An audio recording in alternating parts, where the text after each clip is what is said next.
क्या आपको पता है कि फ्री फायर एक्चुअली में क्यों बैन हुआ है अचानक से? व्हाट्स द एक्चुअल रीजन, सही वजह क्या है जिसके चलते ये हाहाकार अचानक से हो गया?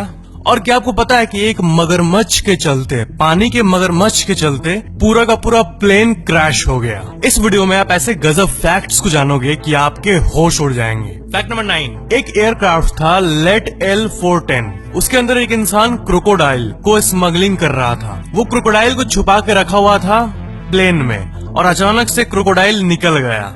और फिर क्या हुआ कि जितने भी पैसेंजर्स थे वहाँ सब हड़बड़ाने लगे और आगे पीछे दौड़ने लगे। और फिर एक टाइम बाद जब क्रोकोडाइल बाहर आ गया तब उसके डर से सारे पैसेंजर्स प्लेन के एक साइड पे आ गए, जिसके चलते क्या हुआ कि जो प्लेन का पूरा बॉडी का जो बैलेंस था वो बिगड़ गया और सारे लोग एक साइड पे आ गए। और इसी के चलते प्लेन का डिसबैलेंस हो गया और वो एक साइड झुक गया और पूरा का पूरा प्लेन क्रैश हो गया। एंड इस क्रैश में टोटल 21 लोग थे, जिसमें 18 पैसेंजर्स थे और 3 क्रू मेंबर्स थे। और इन टोटल 21 लोगों में से 20 लोग मारे गए और सिर्फ एक इंसान बचा, जिंदा रह पाया। और उसी एक इंसान ने ये पूरी की पूरी कहानी को बताया पूरे वर्ल्ड के सामने।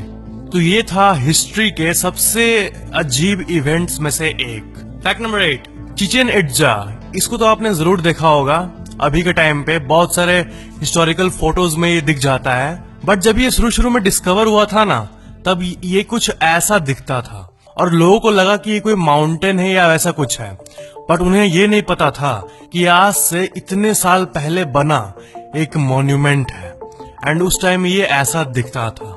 फैक्ट नंबर 7, एक 23 ईयर ओल्ड मैक्सिकन रैपर है जिनका नाम है डांसुर। एंड इन्होंने एक बहुत ही गजब सा काम किया है। इन्होंने अपने नेचुरल बाल को सबसे पहले बॉडी से हटा दिया। एंड बाल के बाद क्या है कि लोग बाल हटा के नए बालों का ट्रांसप्लांट कराते हैं ताकि बाल और घने उगे और जैसा चाहे वैसा वो अचीव कर पाए। बट इन्होंने अपने नेचुरल बाल को हटा के गोल्ड के चेन्स को आर्टिफिशियली हुक कर लिया अपने बालों में, इम्प्लांट करा लिया।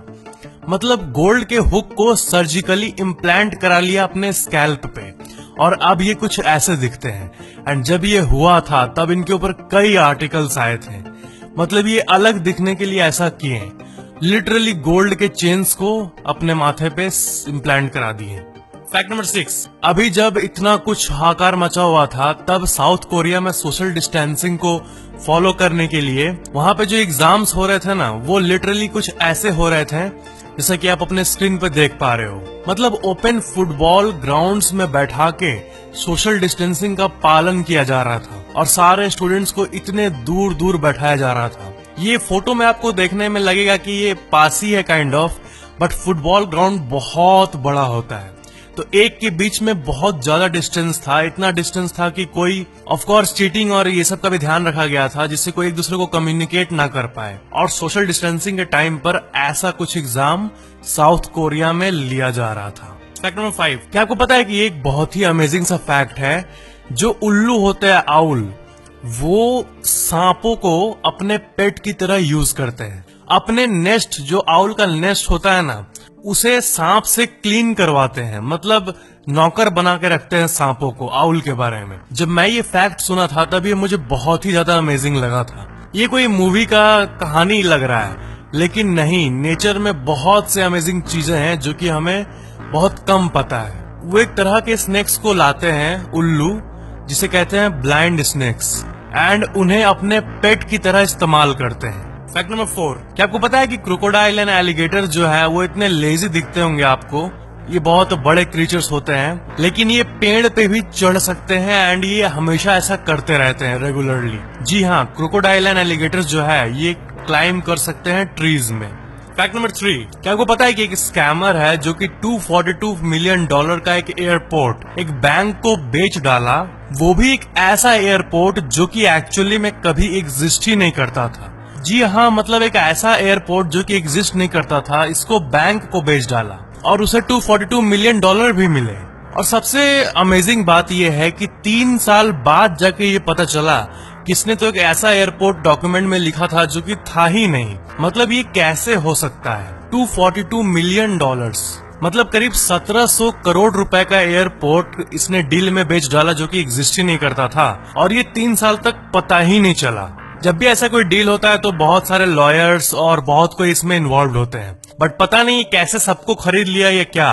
बट ये 90s के समय का सबसे बड़े स्कैम्स में से एक था। फैक्ट नंबर 2, साल 1987 में एक इंसान ने unlimited first class American airlines का टिकट खरीद लिया $2.5 लाख में। मतलब उस टाइम ऐसा था कि आप अनलिमिटेड क्लास का टिकट खरीद सकते थे और जितना बार चाहे उतना बार आप उड़े। बट उसने ऐसी आदत बना ली कि वो एक सैंडविच खाने के लिए दूसरे जगह चल जाता था, या फिर बेसबॉल गेम देखने दूसरे जगह चल जाता था फ्लाइट से। एंड इसी के चलते वो टोटल 10,000 बार उड़ा, और जिसका टोटल कॉस्ट पड़ा $21 मिलियन।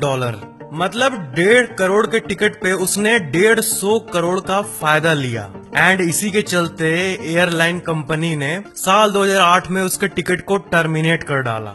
वो फर्स्ट क्लास था, फर्स्ट क्लास का टिकट, अनलिमिटेड वाला टिकट। दैट्स गजब। और इसलिए ऐसा अब कम ही होता है कि कोई एयरलाइन कंपनी लाइफ टाइम का अनलिमिटेड टिकट पैकेज दे, क्योंकि लोग इसको एकदम हद यूज करने लगते हैं इसीलिए। फैक्ट नंबर 1, क्या आपको पता है कि फ्री फायर के ऊपर क्राफ्टन ने लॉसूट फाइल किया था कुछ हफ्तों पहले?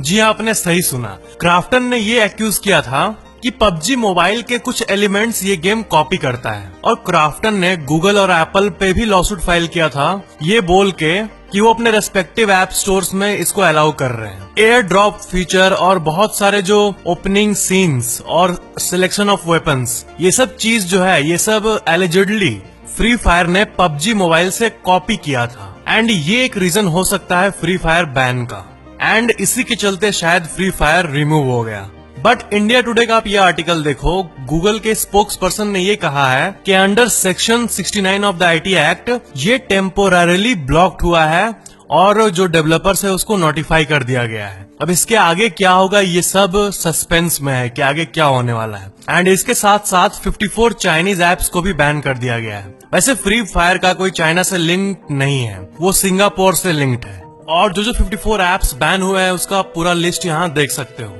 जब तक कि गवर्नमेंट जो कही है उसके रिगार्डिंग कॉम्प्लायंस इश्यूज रिजॉल्व नहीं हो जाते, तब तक फ्री फायर वापस नहीं आ पाएगा। फ्री फायर एक बहुत बड़ी कम्युनिटी है, एंड जितने भी लोग हैं सब लगे हुए हैं कि कैसे गवर्नमेंट के जो भी कॉम्प्लायंस रूल्स है उसको अबाइड करके फ्री फायर को वापस लाया जा सके। एंड आई होप ये जल्दी ही होगा, अगर कुछ सीरियस कॉम्प्लायंस का ब्रेक नहीं हुआ होगा तो ये थे आज के facts. Video like share and comment जरूर करना, और चैनल को सब्सक्राइब करके बेल आइकन जरूर ऑन कर लेना। Thank you so much for watching this video.